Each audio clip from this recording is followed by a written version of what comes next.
പ്രാർത്ഥനകളുടെ നിറവിൽ തെക്കൻ ജില്ലകളിലെ ശിവക്ഷേത്രങ്ങൾ. തിരുവനന്തപുരം ശ്രീകണ്ഠേശ്വരം ഉൾപ്പെടെയുള്ള ശിവക്ഷേത്രങ്ങളിൽ ദർശനത്തിനായി എത്തുന്ന ഭക്തരുടെ തിരക്ക് ഏറുകയാണ്. ശിവരാത്രി പൂജകൾക്കെത്തുന്നവരുടെ സൗകര്യങ്ങൾക്കായി പ്രത്യേക ക്രമീകരണങ്ങളും ഏർപ്പെടുത്തിയിട്ടുണ്ട്.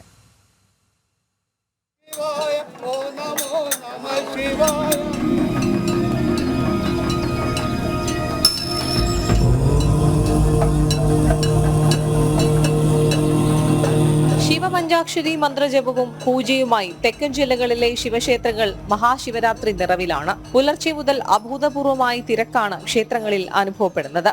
തിരുവനന്തപുരത്തെ പ്രസിദ്ധമായ ശ്രീകണ്ഠേശ്വരം ക്ഷേത്രത്തിൽ ദർശനത്തിനായി പ്രത്യേക ക്രമീകരണം ഏർപ്പെടുത്തി. ഏറ്റവും പ്രധാനമായിട്ട് നടക്കുന്ന ഈ നെയ്യഭിഷേകമാണ്. പ്രത്യേകിച്ച് ഇന്ന് ശിവരാത്രി നാളിൽ മാത്രമാണ് അങ്ങനെ ഒരു പ്രത്യേകമായിട്ടുള്ള ഇത്തരത്തിലൊരു പൂജ നടക്കുന്നത്. ഇന്ന് 100,000-ൽ പരം ഭക്തജനങ്ങൾ പല സമയങ്ങളിലായിട്ട് ഇവിടെ വന്ന് തൊഴും. വലിയ ഋഷഭവാഹനത്തിൽ എഴുന്നള്ളപ്പ് നടക്കുന്നത് നാളെ പുലർച്ചെ 3 മണിക്കാണ്. ആ ശിവേലി കഴിഞ്ഞതിന് ശേഷം കുറെ കഴിയുമ്പോഴത്തേക്കാണ് നമ്മുടെ പൂജയും കഴിയുമ്പോഴത്തേക്ക് നമ്മുടെ ശിവരാത്രിയുടെ കാര്യങ്ങൾ സമാപിക്കുന്നതായിട്ടാണ് ഇവിടുത്തെ ചടങ്ങുകളെല്ലാം നടക്കുന്നത്. വൈകിട്ടോടെ ശിവരാത്രി വ്രതത്തിനെത്തുന്നവരുടെ തിരക്ക് നിയന്ത്രിക്കാനും പ്രത്യേക ക്രമീകരണങ്ങൾ ഏർപ്പെടുത്തിയിട്ടുണ്ട്.